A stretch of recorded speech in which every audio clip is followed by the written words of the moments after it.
Week 1 is in the books. Spotlight on pro football entering in Week 2 as we're taking a look at all the activity in the National Football League right here on Sports TV Plus. Gerald Bentley, Alex Campbell coming to you on lots of great services. True TV Plus, of course, on every smart TV and your Apple phones, your Android phones, Carbon TV, Sports.tv, Distro TV, and Watchy on the app and on cable systems.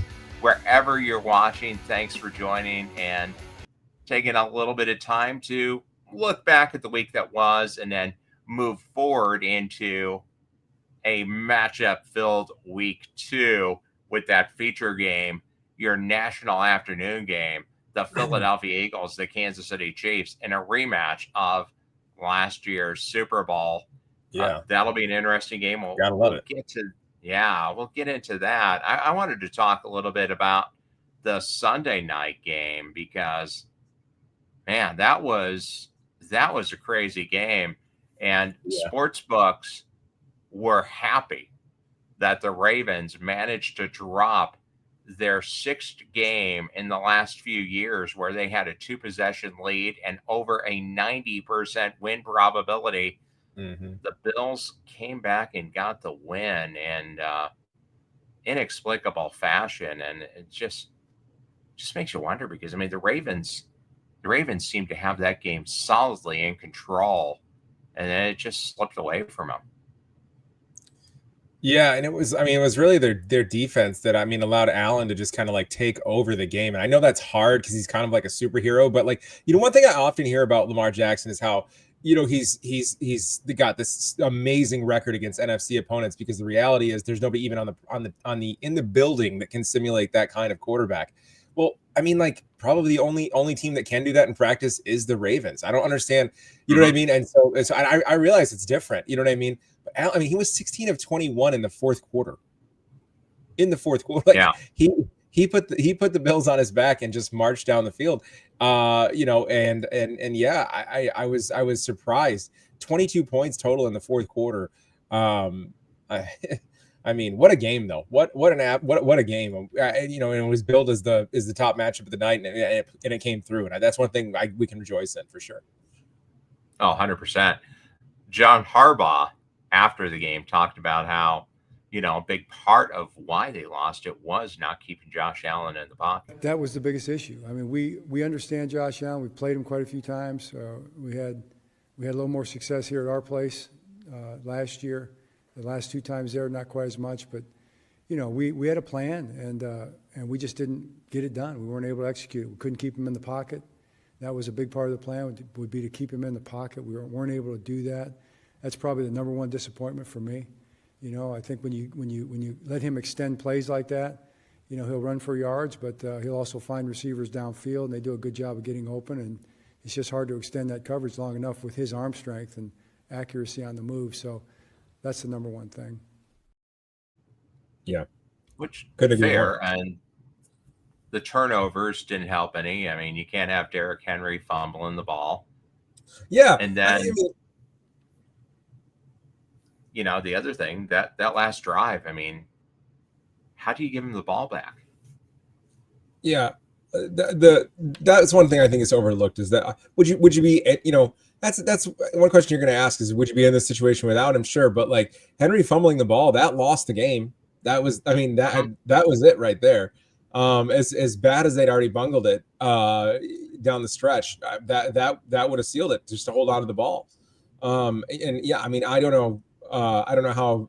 That's a fluke. Everybody knows it's a fluke. Derrick Henry doesn't have a fumbling problem but isn't it weird, that it's this is indicative of the Ravens in a lot of big games, and also in an overarching way of their performance in the playoffs, where you'll go in, and especially Lamar Jackson, where you're going with this thunderous, regular season, and then it's just, a first round loss. And it's interesting. And you can clearly see that Josh Allen as well really rises to the moment, again. Now, and do you think it's maybe wearing on the Ravens a little bit, where you start feeling like, oh man, we're going to fall apart, like the Chargers did for a couple of years? is Yeah. under Brendan Staley, the Chargers, right? They blew leads. They're going to charge her. They're going to figure out a way to lose. Have the Ravens gotten into that where maybe they're pressing themselves too much and they're afraid of making the mistake, so it actually plays into that narrative that we're going to lose the game? Because I mean, they get the ball back. All they had to do was get a first down. The game was iced, Right. and they ran directly into the defense with Henry. Then they tried to do some sort of like jet sweep with Zay Flowers, and he slid. And then they throw the ball short of the line. I mean, I don't know. I mean, you had to know you were going to lose at that point. I mean, it would have been a crazy decision, but it was 4th and 2. You got Lamar Jackson. You got Derrick Henry. You're the best running team in the league. Go for it. The Eagles would have. Go for it. Give a nice read option there. I mean, really, because like if Lamar makes the right call on a read option, he's going to get 2 yards, or Henry will, one way or anher. That's the one that's guaranteed. And he's a veteran quarterback. He's been in the league like 8 years now. I mean, Lamar's been around for a while. And I think back to the original question you had, that I think is what they're getting tired of. That has to be. We have arguably the best quarterback in the league. I mean, literally, he's certainly. I mean, like I know you and I both have watched Mike Vick play at a time when there weren't scripted runs even for a quarterback, and he was just phenomenal in kind of going off script. Yeah. Lamar though is the best running quarterback of all time. I truly believe that after having watched this part of his career. But he's got multiple MVPs, he's got all the division wins, but he's got to do something in the playoffs. I mean, they have to win in the playoffs. He's right now living in the shadow of Joe Flacco. Yeah, in Baltimore, sure he is. Yeah. I mean, John Harbaugh. Let's listen to John Harbaugh talking about it, because that is a stat that they own. They have lost in the last 4 years 6 games where they had a over 90% probability of winning in the fourth quarter. That leads the NFL. And you don't think that goes together with the dominating running game, yet there they are. There's all those scenarios. If you look back at all those games, there's been a lot of, every game we've had, there's been a fourth quarter and there's been a scenario. There's been games where we've been in the Bills' shoes. There's been a new number of games where we've come back from 2 scores down and we've won. And how do you do that? How do you make that happen? There's been times where we've been 2 scores up and we've won. We've gotten a first down. We've done that. We've been 1 score down and we've popped a run and gone down and kicked a field goal, whether it's in overtime or at the end of the game, or we've gotten a stop, that we had to get. And maybe part of it's the fact that we've been ahead a lot. We've won a lot of games, so we've had a lot of 2-score leads. So we've kept a lot of those, but I think we've lost 6 of them, if I'm not mistaken. That's too many. I don't care how many 2-score leads you have. And I do believe that we need to be really thoughtful of, how we decide that we're going to approach those situations going forward. Let's give it some thought. Let's give some thought to our play calling. Let's give some thought to our defensive play calling. Let's give some thought to our mindset, like how we're going to talk to one another. We're 2 scores up. We're trying to keep a lead against Josh Allen or any other or any of these great quarterbacks in this league. What's our mindset on defense? How are we going to approach this? How are we going to talk to one another on the sideline? Try to find a way to get the win. It becomes kind of a situation, a game scenario that we need to be really intentional about going forward. Well, yeah. I mean, it's becoming a narrative. Yeah. No, it is. It is. You're exactly right. And like I said, it's a narrative about that. And also I think it just fits the same frame as the playoff issue. Oh, very much so. And you take a deeper look into the stats. Classic football, right? The team that controlled the ball on the ground, well, they're probably winning. Derrick Henry, 18 attempts, 169 yards, 2 touchdowns. And then, of course, that key fumble. On the other side, Buffalo, James Cook, 13 carries, 44 yards, 1 touchdown. So he wasn't a huge factor in the game. But Josh Allen lit it up for almost 400 yards, 394 yards in the air. And he was scrambling to extend plays, not scrambling to run this game. He did. I mean, he ended up with 14 carries, and he ended up scoring 2 touchdowns on the ground. I mean, so that's part of that forte. But yeah, they it's interesting. You're right. They didn't run the ball again. He just put the team on his back in the fourth quarter. I mean, 16 to 21 in the fourth quarter alone. That's just. I mean, that's just shredding. Like, what is? I mean, the Ravens don't have. It's not the prototypical Ravens defense where you think like a top, 3 unit, but like no, they're top 10. And I mean, Allen just destroyed them. They knew it was coming, and he just destroyed that pass to Keon Coleman late in the fourth quarter was ridiculous. I mean, he's truly special. I mean, and again, what a duel between those two. I mean, what a game. Oh, absolutely. Do you agree that the Ravens should have went for it on fourth down just to try and ice the game because they had to know, giving the ball back to Buffalo and all they needed was a field goal, you were losing. Yeah. Like I said, I mean, give you guys the read option play. You have 2 guys that can run the ball. I think that's a perfect scenario for it. The defense is going to have to crash in on one of them. They're going to have, and especially in that scenario, like that's what the read option is made for. You know what I mean? Like, and then pull it and go if they crash on Henry, which they probably would, I would assume, in a short yardage situation. Mm-hmm. Another game that matched up 2 teams that are probable playoff teams. Week 1 going right out of the box.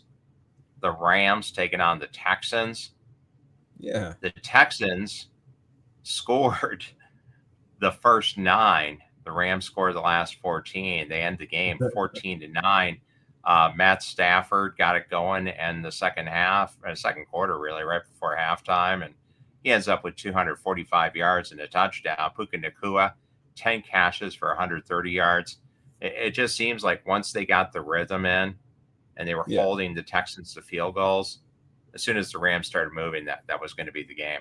Because the Texans have an excellent defense. Yeah, they do. And great defensive head coach and D'Amico Ryans. I mean, I think that's one thing he's definitely hit his mark on that in that team that really doesn't get talked enough in their success, honestly. But yeah, classic Matt Stafford. I talked a minute ago about how Allen rises to the moment. Stafford is a very much rise to the moment kind of guy. I think what's encouraging for we'll get to it later, but for JJ McCarthy is apparently he's a rise to the moment guy too. But yeah, I mean, you can just see where it's almost like they hit one pass, and it's kind of like Baker Mayfield does this too. They'll get one pass, and it seems like it gets him in rhythm, and all of a sudden the ball comes out with a better velocity, like right on the last step, and you know what I mean. It's more accurate, more decisive, and it executes the offense better, and it just clicks.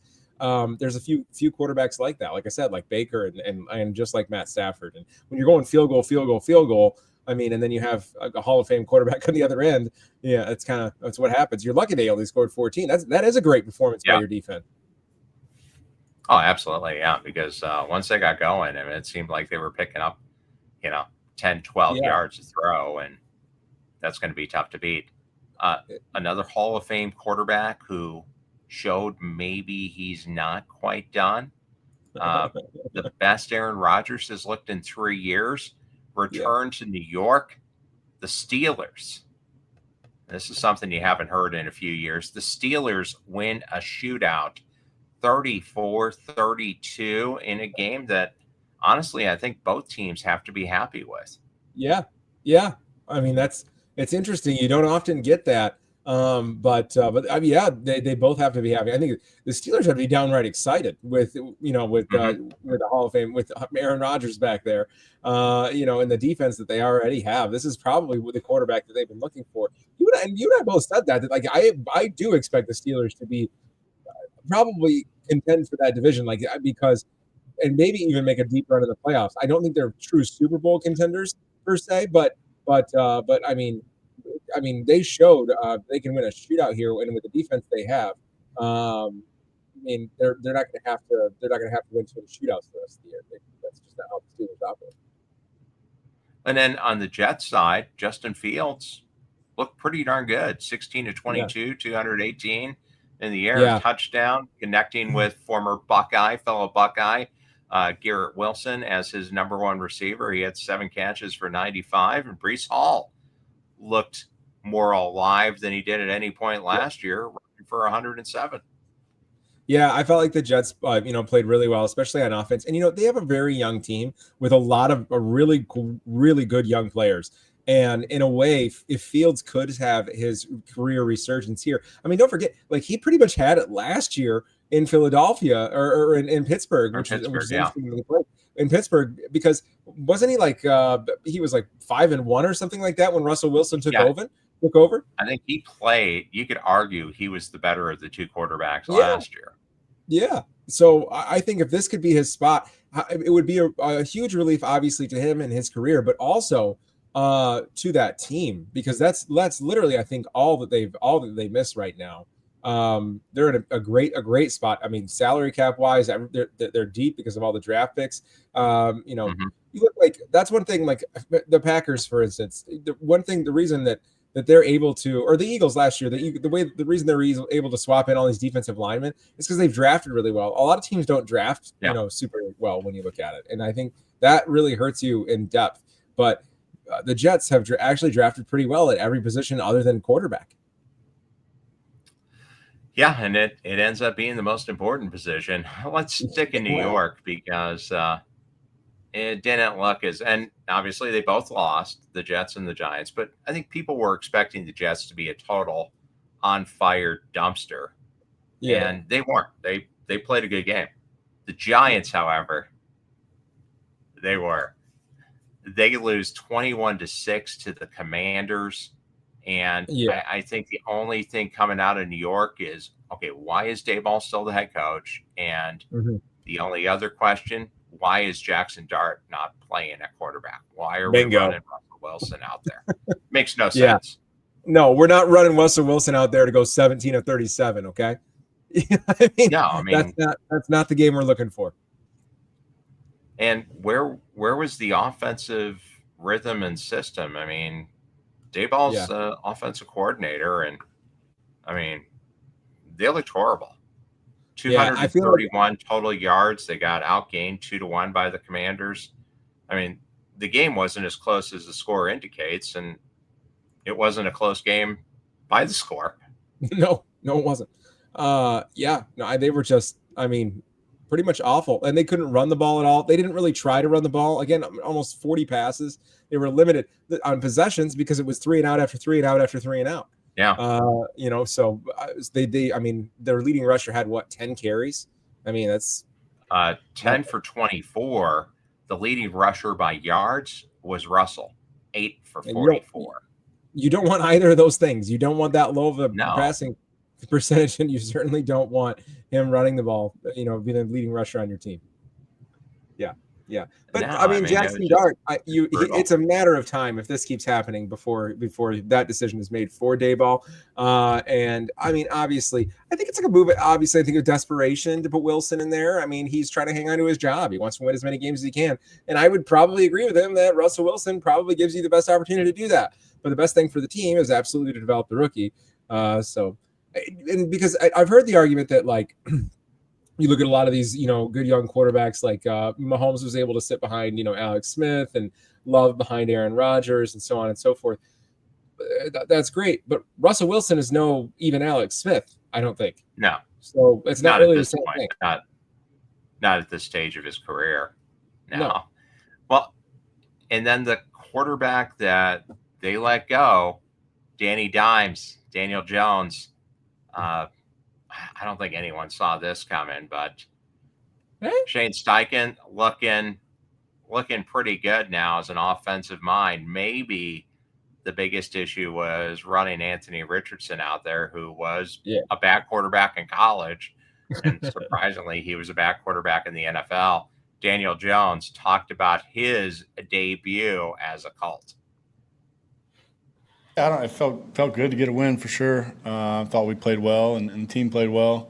I think I've learned over the years it's it's a long season, 17-game season, and you got to play at a high level for the whole time. So good start. I think we feel good about the start for sure. Some things to clean up and work on, but I think everyone on our team's mature enough, knows enough that we've got to continue to grow and improve. The best teams in the league continue to build on success and improve, and it's about what you're able to sustain through the course of the season. So, I think that's the mindset of our group now. Man, if you had the cliche going out for Daniel there, but what an impressive debut. I mean, they just throttled the Dolphins 33-8. They didn't punt in the game, outgained them 418-211.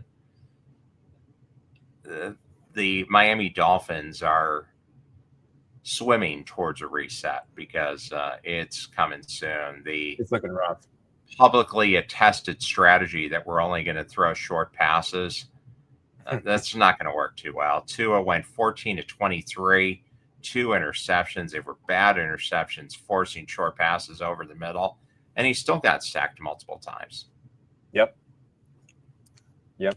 I mean, Danny Dimes hats off. And this, what a performance by him.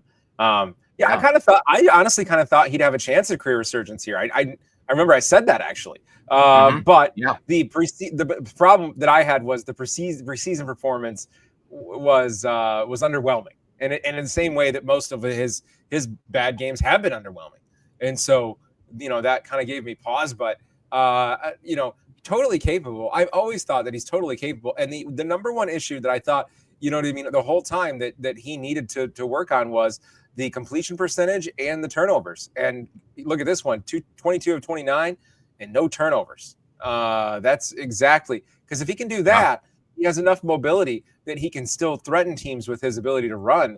And it's kind of perplexing. He's a big guy. I mean, he's a big, look at Josh Allen prototype. He definitely fits kind of that prototype. He's that size. Yeah. He's a great athlete. Yeah, no, absolutely. And you can tell he's been beaten down by the New York media because, man, he's got the cliches ready to go. He's ready to go, man. Yeah. It's another week. We're building. I've learned that it's a long season. Yeah, well, true. It is.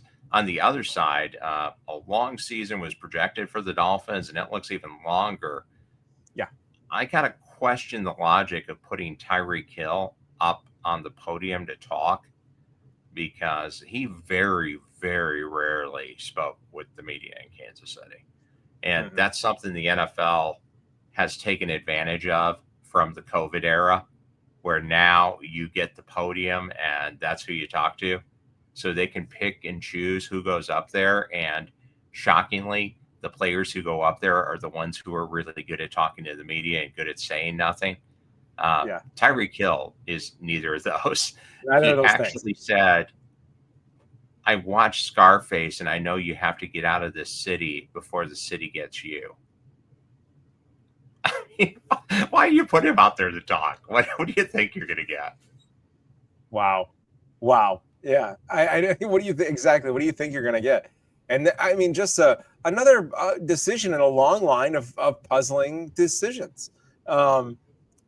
I feel like the conversation has to be with Tua. Like, you're gonna have to ride the bench. You're gonna have to play backup. I mean, that has to be the conversation at this point. And the question remains, for who? You know what I mean? Because it's a situation. And Zach Wilson. But I don't think you think he's necessarily the answer there. And that is the indictment on, I think, Miami more than anything, is that there has been no exit plan this whole time. There's been no. It's a better answer than Tua. Well, yeah, maybe right now he is.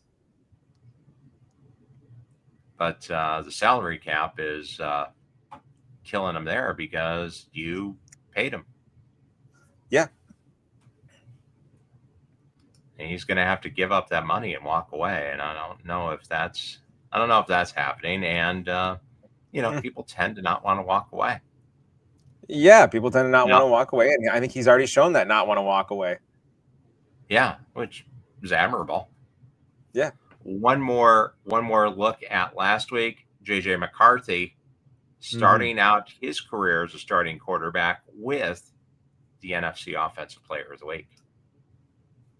A little surprised, but at the end of the day, Monday Night Football, it's a tremendous win we got, but that's a team award. I don't look at that as an individual award at all. Defense kept us in it the whole game and found a way to bounce back offensively. So, yeah, it's great and all, but, it's on to the next one. I'm sure he was a little bit surprised because 143 yards passing doesn't say player of the week, but 21 points in the fourth quarter to win the game on national TV and the national stage, 27-24. This is another game where I think both teams have to be fairly upbeat with week one. I mean, they're going to meet again. I think Caleb Williams looked quite a bit better than how he looked last year. You could see the Ben Johnson system getting ingrained and getting a little bit more of the Caleb Williams you saw in college, as opposed to a guy who was questioning everything he was doing. And JJ McCarthy, after not playing a competitive snap in really almost 2 years, it makes sense that it would take a half for him to get comfortable. And he looked great in the fourth quarter. Yeah, he he was amazing in the fourth quarter, just amazing. Those last two drives, that throw to Aaron Jones. That's a tough throw to make in the middle of the soft spot of that zone right there. And I think again, quarterbacks, I talked earlier about it, that you kind of a fire got lit, and all of a sudden it just changed. The execution got sharper, the ball came out faster, and away we went. McCarthy's always had that. The guy's a gamer. He's lost like 3 games going back to high school. I mean, you know what I mean? Seriously, like he's incredible. And I've said that, the whole time. Like I got the pleasure to watch him at Michigan every week. He's really, if you look at Michigan winning the national title, like he's, as much as any portion of that run game, like he's absolutely, the reason why. You think about, like, they didn't have a lot of great receivers. Like Roman Wilson was the number 1 receiver on that team. It's not really a number 1 receiver in college football these days, but and that's a hard place to be in. Okay, we're going to hand the ball off 70% of the time, but now, hey, it's your time. Go. You got to win the game. Yeah, that's a tough situation to be put in, and he was able to do it. So yeah, absolutely, definitely deserved. As we're filming this, week 2 underway, the Packers they're going to end up winning. They're going to take out the Commanders. And I mean, I think a game you expected the Packers to win coming from Lambeau Field. Packers going to go to 2-0. The Commanders going to drop to 1-1. Maybe just the margin of victory is a little surprising. But I think the Packers are pretty well loaded. I don't think this is a huge surprise.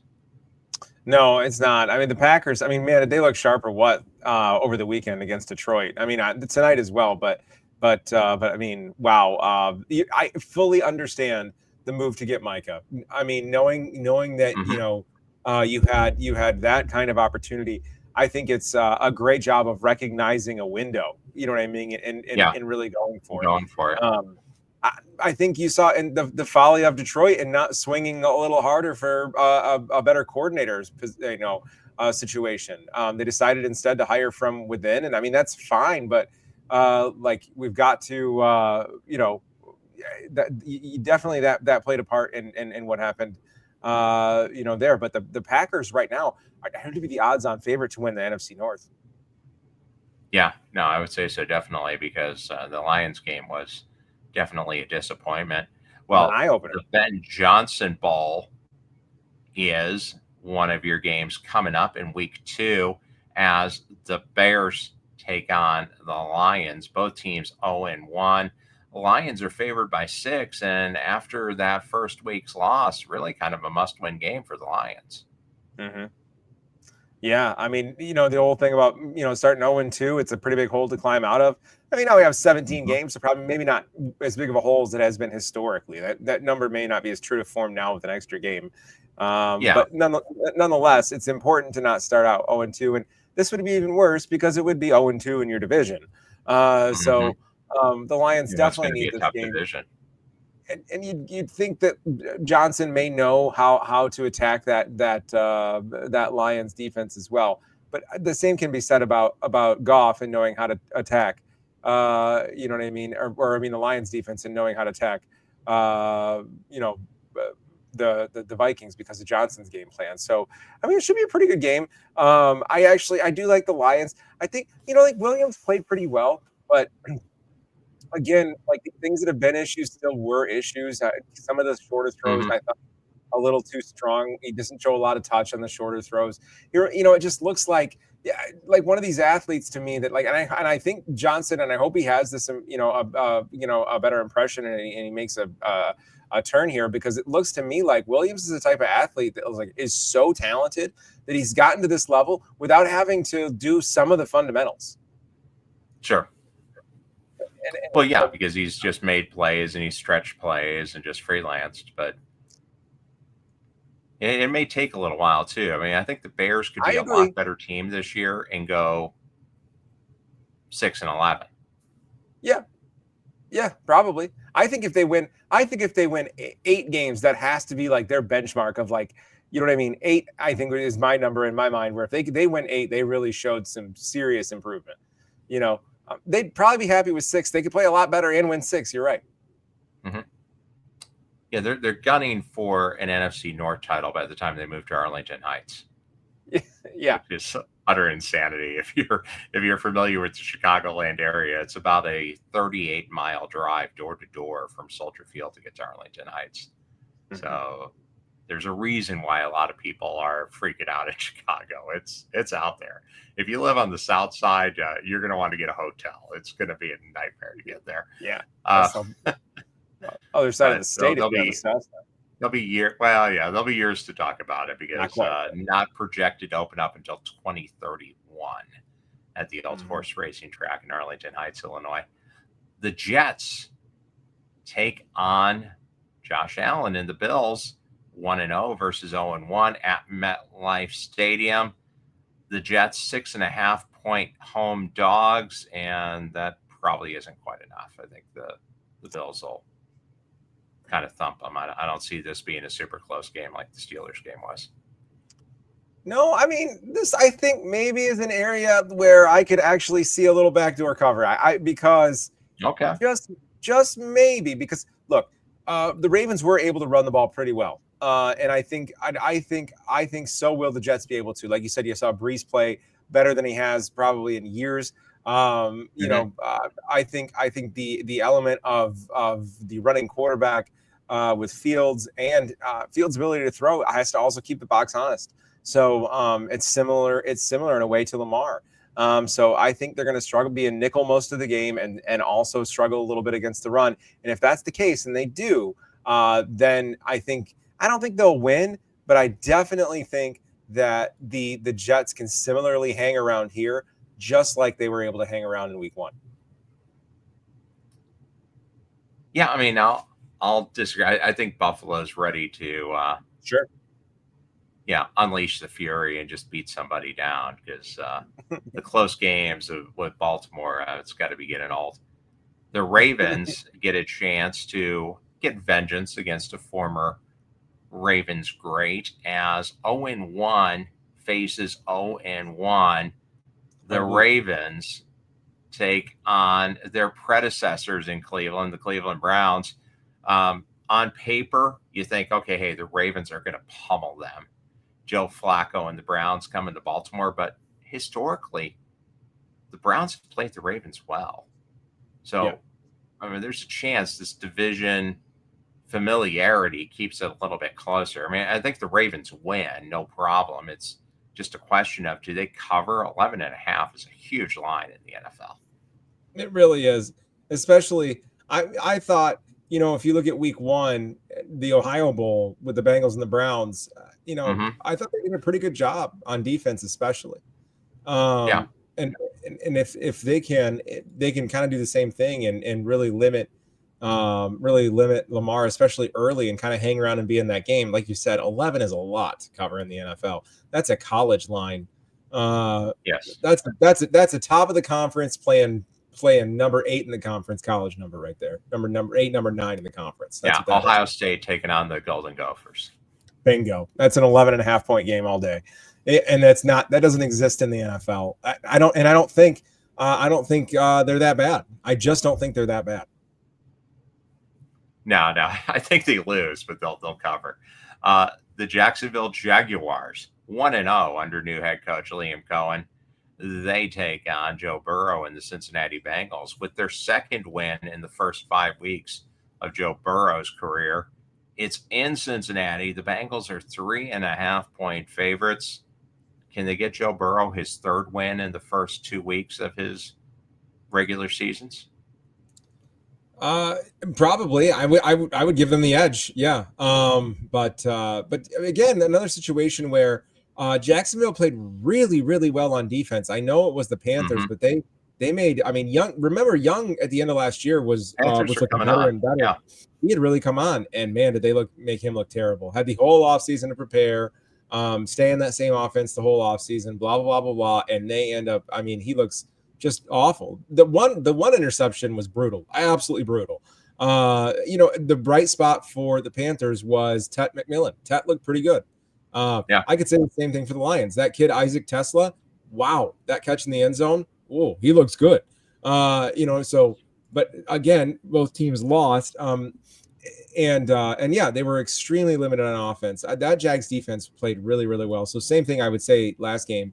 For this game, I would take the Bengals to win, but it feels like a walk-off field goal type win. Yeah, it'll be close. The Jaguars do look a lot better, and Liam Cohen is a really good offensive coach. He is. I mean, he's been an offensive coach everywhere he's gone, and Trevor Lawrence looked as good as he has in a couple of years. So that's a good sign if you're a Jaguars fan. That's kind of interesting as you look across the league too, is that we're into this era where a lot of these offensive coaches are far enough into their tenure at teams that you can kind of see a footprint, and there's some criticism. You look at like Daboll, Steichen, Ben Johnson is just now in Chicago, and Cohen as well. All kind of trying to follow the success of McVay, basically. And Sirianni, part of the McVay tree, even to a point, you know what I mean? So it's kind of interesting because that was a new thing for a while, and now we're kind of at the point now where he's one of those that he's had success everywhere he's gone, taking a bit longer path than like let's say a Ben Johnson, and kind of like Daboll in a way, but Daboll outside of that first season hasn't really done much, Cohen to this point also really hasn't done much with the Jags, you know what I mean? So hopefully we'll see, because I still believe that Trevor Lawrence has the goods to make it. I'm not sure at this point. I'm not sure about the mentality. I'll just say it. At this point, I'm not sure about the mentality because it doesn't add up with his ability. Yeah, that's a fair statement. Yeah, it's been underwhelming. You thought he had it on the right path after that first year of Doug Peterson. And think about like what John Harbaugh said. It's how we talk to each other. It's in a lot of ways, it's how we talk to ourselves. It 100% is. And I just imagine that like something is amiss there, because it's not like he's terrible. I mean, sometimes for an entire quarter and a half, he'll look like, there's nothing closer to Pat Mahomes. Nothing closer. Yeah. You know what I mean? But then the other half, results. Terrible. Yeah, terrible. The Rams should move to 2-0. They take on the Tennessee Titans. Titans have a pretty good defense. It's just going to take a little while, I think, for Cam Ward to get fully acclimated, and this Rams team probably not the team to do it against.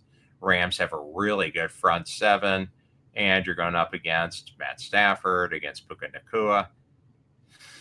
I don't see that ending up well for the Titans. Yeah, Rams win and probably cover. Favorites.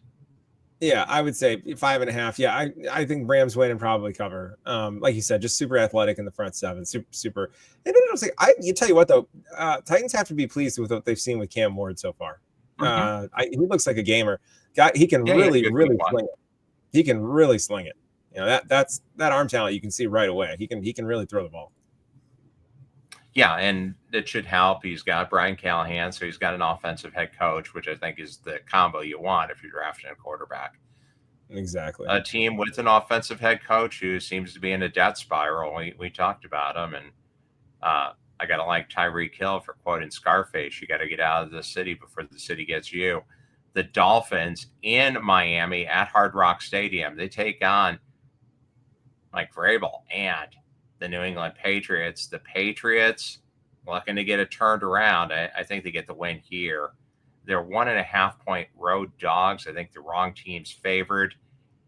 Patriots 0-1, Dolphins 0-1. Does the Dolphins' death spiral continue? I don't know. That roster is not good. New England's roster is still a long ways away from. And I don't think it's necessarily Drake May's fault either. I'm not as high on him as a lot of people are, but for it was funny because here in New England, I mean, you heard all the reactions after the game that played on the radio, and like it was one of those also that like kind of for the first half, it felt like the Patriots the defense was playing great. I mean, they were they were forcing incompletions. They had a couple sacks in the first half. They forced, I think, a fumble and got an interception in the first half. They were awesome, but then it kind of fell apart, and all of a sudden it kind of just looked like last year. Like, well, yeah, because you kind of have the same team. You know what I mean? And I think that's what's tough for the Patriots. The Dolphins are in a bad spot right now, and I think it's pretty obvious that like McDaniel has lost the locker room. I think that's kind of where you're at, because you got Tyreek Hill going to the podium and saying stuff like that. That's not a good sign. So now quoting Scarface isn't good. Yeah. No, I'd be inclined to agree with you overall, but I'd probably stay away from it because it's just so volatile. I mean, what's to say Tua doesn't have some like crazy? That sounds just so on brand for NFL week 2 is for Tua to get benched in week 1 and then come out and go like 21 of 27 for 320 and three touchdowns. That is so like that. It's exactly the type of stuff that happens all the time. Well, he's accurate if he has the chance to be, but you got to think, man, if you're saying you're going to throw the ball in 2 seconds, why would you not just all out blitz every play? Because you don't have to cover hardly. Right. If cover 0 every play, let's go. Is that it? A team that I think we can safely say is scheduled to lose, the Dallas Cowboys welcome the New York Football Giants and Russell Wilson to AT&T Stadium in Arlington, Texas. Cowboys 0-1, Giants 0-1. Cowboys are 4.5 point favorites, and I gotta think, man, if they don't cover and win this game, it's going to be a long season for the Cowboys. Yeah, they'll win, probably cover. They'll win. They found a way to run the ball a little bit, which I was kind of proud of. That's one thing they've struggled to do. Against the Eagles, which that was encouraging. CeeDee Lamb had a couple drops there. I would expect he gets 12 to 14 targets in this game. Yeah, I think they're going to go hard at CD here. Yeah. I would take them to win. They actually, in a lot of ways, outplayed the Eagles in that game, where it wouldn't have been that hard to see the Cowboys winning that. They hung in there. No, yeah, they could have won that game. They absolutely could have won that game. And I mean, look, the Cowboys are really talented. For all the criticism of Jerry Jones, and I've got a few, he really has evaluated talent in the draft pretty well. I mean, honestly, pretty well. I mean, look at the guy they just traded away. No, but no, seriously, like he's been pretty good, especially higher in the draft. Not a lot of deep gems, but higher in the draft. And that sounds like, oh, well, that's easy. No, it's not. I could show you. It's not. That's not easy to do either. Plenty of teams that throw away second, third, and fourth round draft picks every year. Like the Niners, for instance. I'm glad you're going to mention Seattle, just like the Niners. Remember what I said earlier about depth? This is the problem with the Niners. They're brittle, and there's no depth because they haven't drafted well. When you miss on, and you not only did you miss, but you also gave away the future assets. 3 picks for Trey Lance. For Trey Lance, you just haven't really drafted well at the top. Now, some good decisions. Brock Purdy may be the best draft pick of the last 7 years.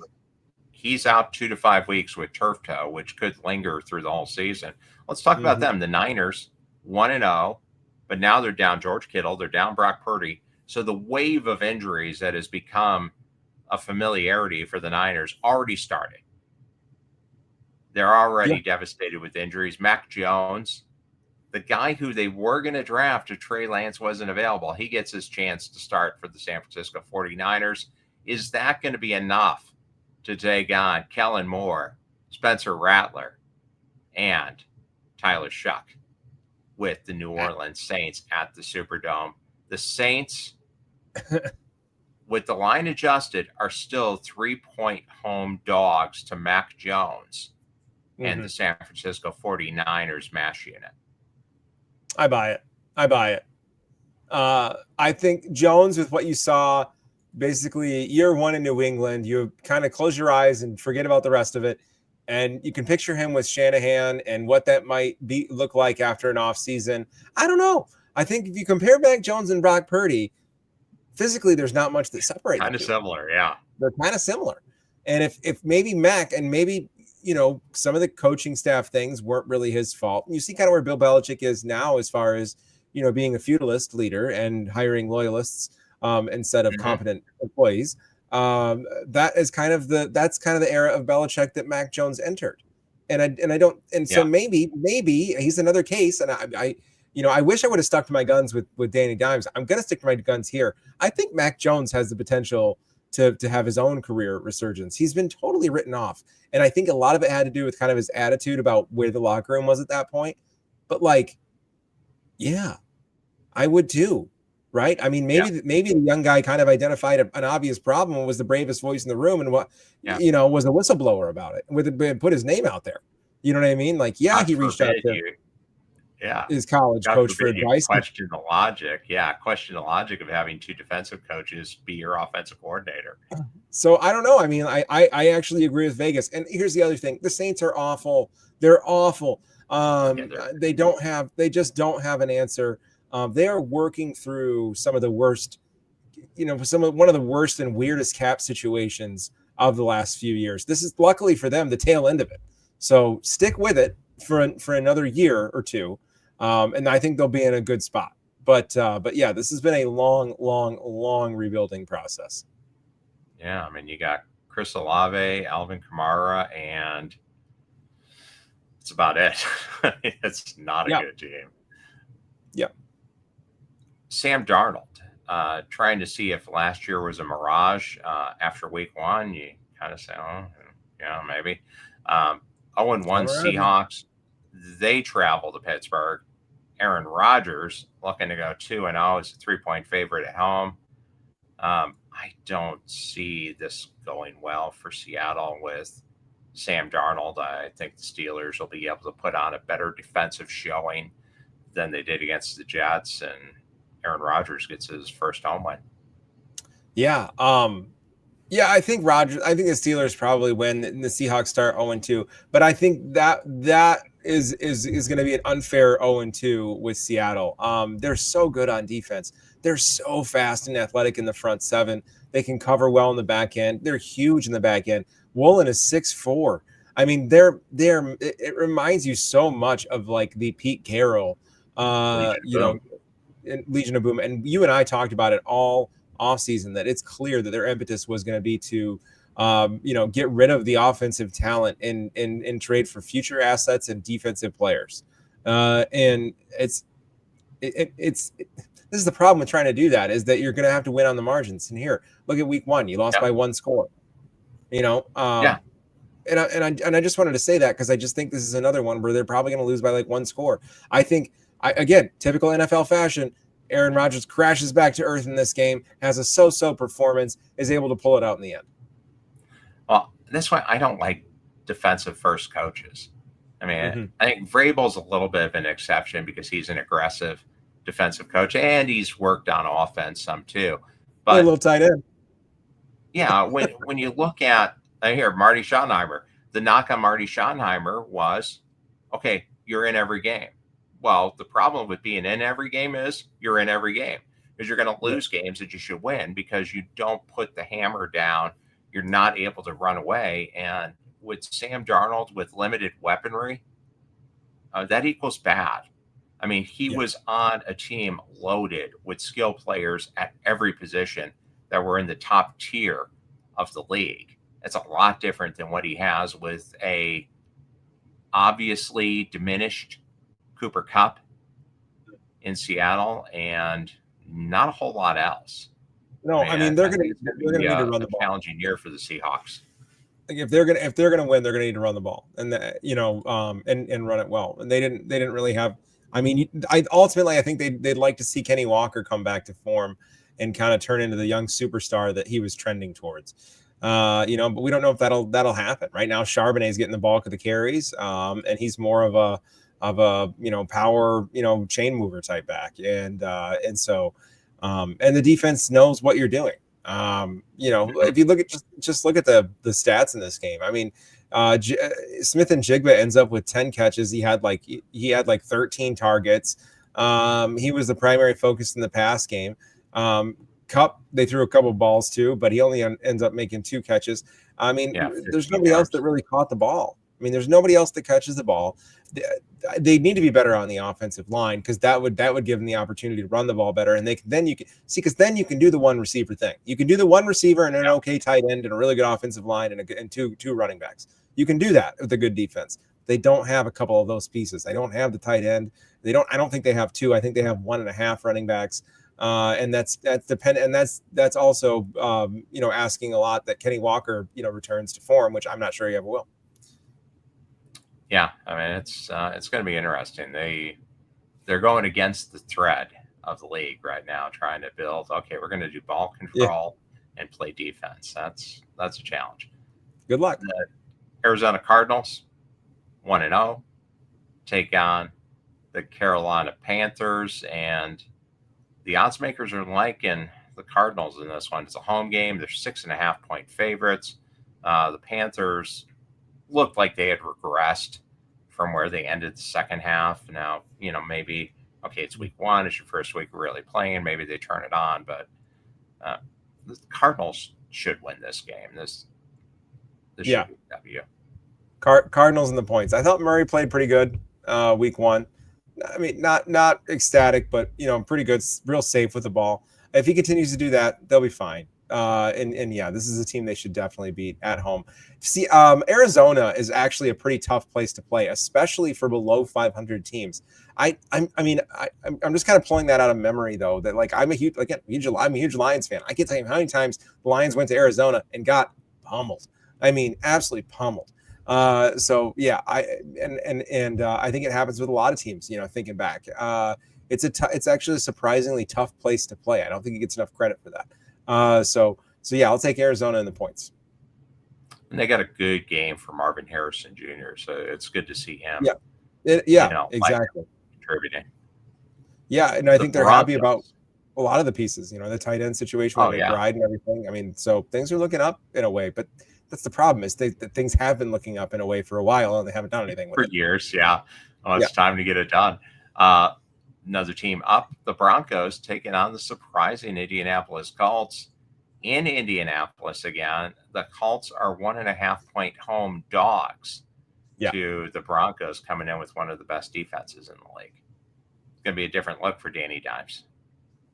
Yeah, and this is maybe where the shine comes off. And I think, because Denver is so good on defense. But also, maybe this is where they earn it. Where they really prove it. If they come out and go 2-0 and beat the Broncos week 2. I mean, there's going to be some attention there. Oh, very much so. I'll go with the Broncos. I think the Broncos get this one. I'll take the Broncos. The Kansas City Chiefs. Plenty of excuses. Playing in Sao Paulo. It was a 3-hour bus ride from their hotel to the stadium. 17 miles. It took 3 hours. Jeez. So this was definitely throwing them off of their schedule. Football teams, football players, creatures of habit. Well, there's no habit to taking a 3-hour drive and having to leave 6 hours early to make sure you got to the game on time. Nutty. But it's time to go. They looked very listless in the first half. It looked reminiscent of the Super Bowl. They get a little bit of good news as Xavier Worthy was back out on the practice field today with a arm sleeve on and maybe a little bit of a shoulder brace. So hopefully, for the Chiefs' sake, he's back in the game. Patrick Mahomes talked about the mindset of the team headed into this game, a rematch of the Super Bowl with the Philadelphia Eagles. It wasn't good enough. I think just in general, they came out with more energy than we did, their defense and our offense. So we didn't execute. I missed some throws down the field. And obviously we didn't play good enough in the first half.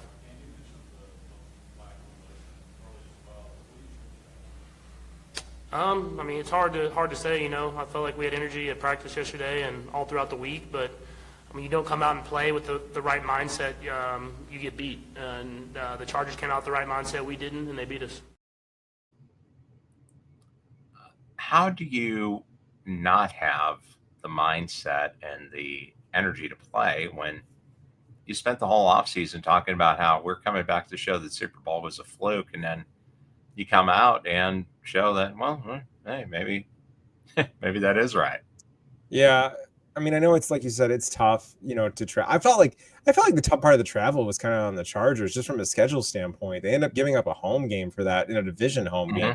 I would really like to see that not be a team from your division when that happens. I don't have no problem with the NFL scheduling these games internationally, but for the exact reason that you listed, where the travel can be a bit strenuous and cause an impact on the game, I would much rather see the NFL schedule maybe it's completely out of conference, games for these foreign affairs. But nonetheless, the excuse that you're not in the that's troubling in a way. I mean, I would say that's a troubling thing that you don't really want to hear, because I don't know what that means from the leader of the team. Well, isn't that kind of on you and on the coaching staff? Well, now that's something that he was asked repeatedly. He didn't volunteer it necessarily, but yeah, I mean, at the end of the day, it's you, right? That's kind of your job. And they just looked disheveled, disorganized. Now, is it as simple as they were going to feature Xavier Worthy heavily, and then he's out after the first drive, and they had to, rearrange their whole plan? Because in the second half, Mahomes looked good. He did, and they made the game. And it started before the half because they had the really well done special teams play, getting Bucker out there to nail the 59-yard field goal as the half ended. But it just didn't seem easy. It wasn't. Yeah.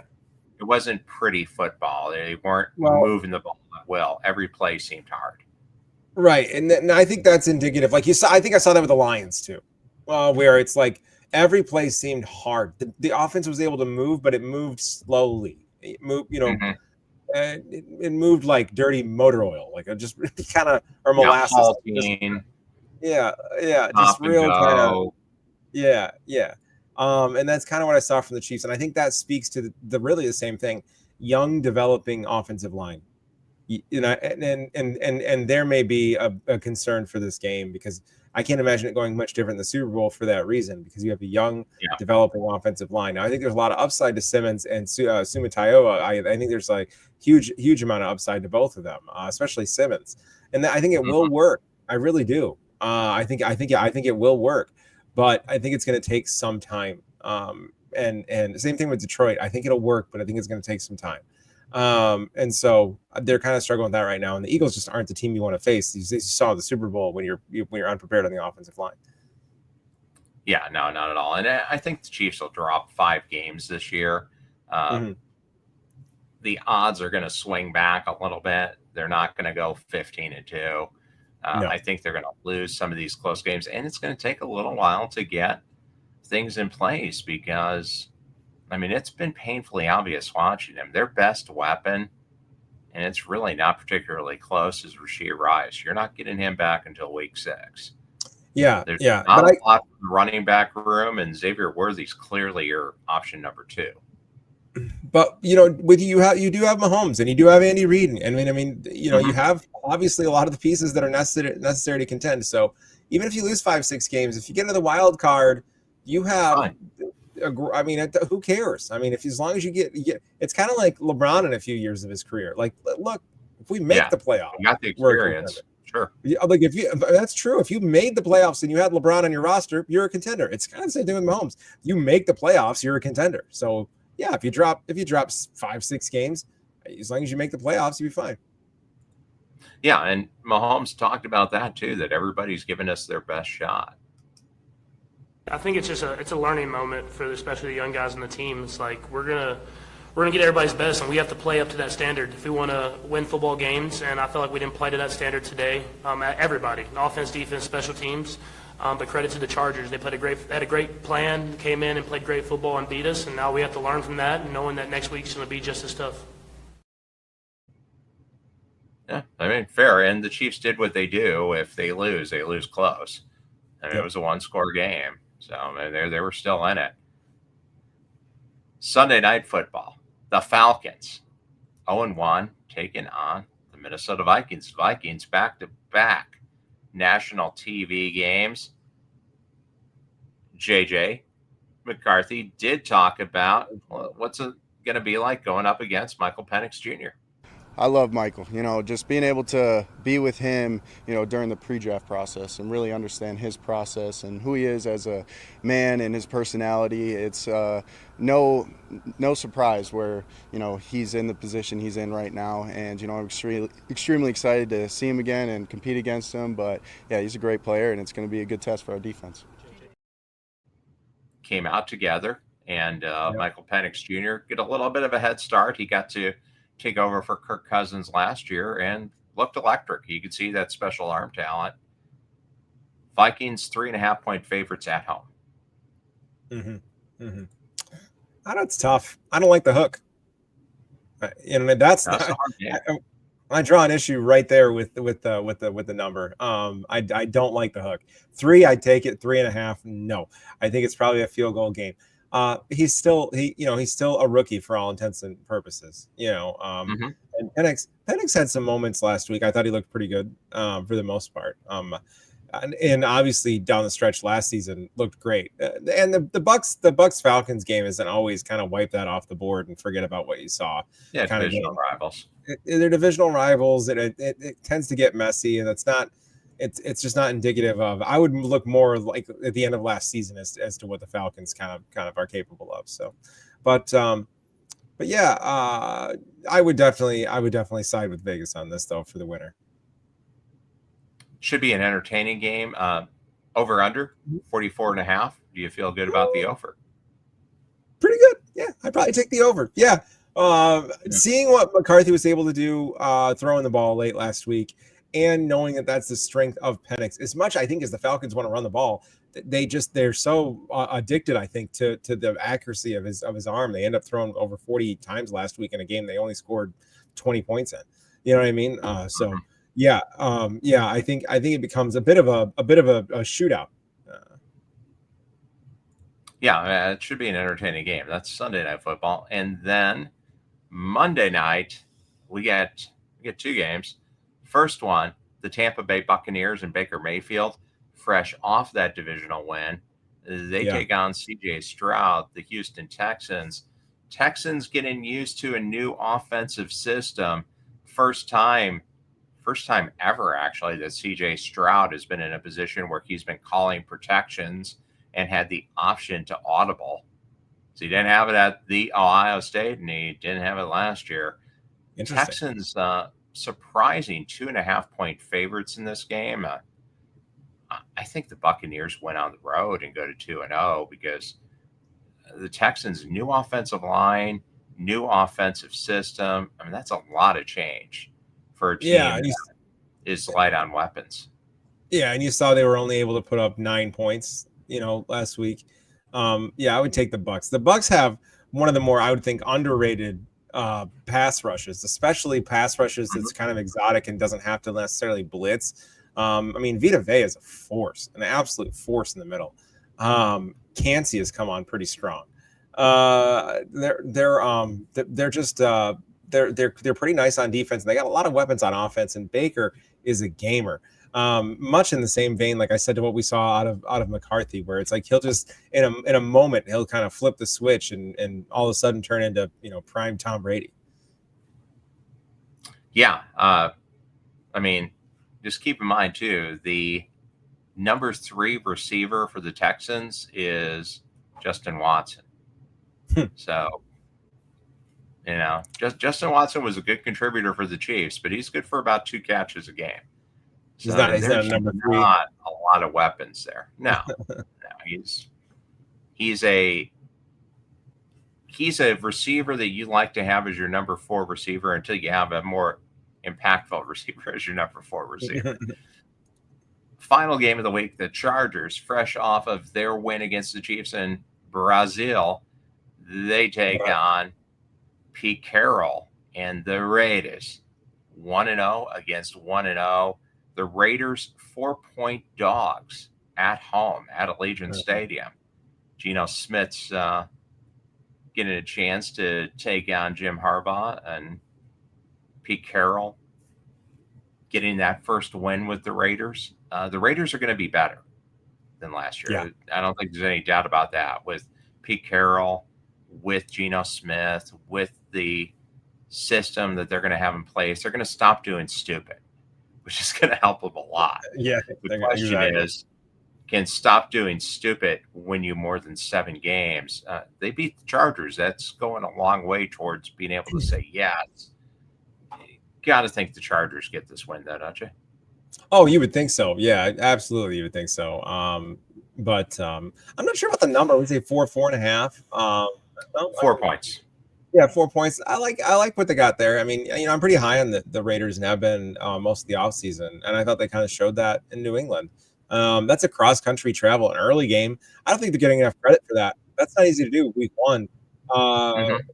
That's essentially a 9 a.m. game for you. What is that, 9 or 10 a.m. game for a West Coast team, and that's not baked into deep in the regular season where maybe that's happened.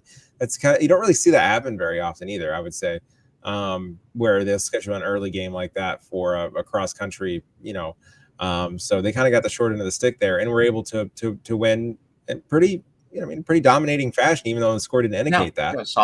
Solid victory. So maybe they can control the line of scrimmage, which is what Carroll's going to want to do anyways. Maybe they can kind of control the line of scrimmage here, and keep it close. I really think they can. I would probably take the Chargers on the money line, because there's the other thing too. Harbaugh doesn't care. He's a margin guy too. He can do an explosive offense, but ultimately he's a margin guy. He does not care about running away with the lead at all. He would just as soon win by 1 as by 10 or 100. It just doesn't matter. The win is just the win. I don't think, and you look at like what he's done with Herbert, and which I think has been a good thing, where he's really kind of tamed him down and made it so that he doesn't play this hero ball stuff. He ends up being the most efficient quarterback in the league last year statistically. And I think he kind of do the same this year. So yeah, I like the Chargers to win, but probably not cover. Yeah, I'll go with that too. I think the Chargers get the W. They go to 2-0, and big week in the NFL. Yeah, wrap it up here with our champion of the week from week 1. Filming. All right, this is Dan Housing, and you are watching Wrestling Spotlight TV. And if you're not, I don't know how you're seeing this video, but you're cursed. We got our championship belt, and this week on Wrestling Spotlight TV, we are joined by the little blue dragon herself, Tootie Lynn Ramsey. She's also Terra Strike in Women of Wrestling, available nationwide on all sorts of channels. Wow, getting ready for season 5. So interesting talk with her about the impact of women's wrestling and just what it takes to become a star on the independent circuit. With that, who's your champion of the week? Oh, it's got to be JJ McCarthy, and that fourth quarter comeback performance. It's an easy answer week 1. I mean, not really. I guess you could go a lot of different ways. I won't name the other ones. So I don't want to steal yours, but yeah, there's a couple different directions you could take. I'm going to go with Josh Allen, because that was an amazing performance. And now, granted, the Ravens helped by fumbling the ball away, by not going for it on fourth down, by running the three most predictable plays you could run to give the Bills the ball. Maybe a runner-up for Nate Prater for nailing the game-winning field goal after just working out at the high school. And some of the players thought he was. Bills players said they thought he was a high school coach who was just there to watch, which has to be a little bit of a shot to the ego for Prater. But I'll go with Josh Allen. That was a big win. And with that, we'll wrap it up here on Spotlight on Pro Football. Alex, any parting words? Big doing really well on Campus Bets so far on YouTube. Follow me there. I am at Fired Up Alex on Instagram, at Fired Up Alex on X. I'm not on Instagram or X a lot. I'm on Campus Bets though. So Campus Bets on YouTube. You know what I mean? We're doing great. Excellent. And stay tuned here to Sports TV Plus. Download that True TV Plus app to take it with you wherever you go. Carbon TV, watching, and tune in. Stay tuned here for more sports and entertainment. We'll see you back here as we go through the whole season of professional football and the National Football League.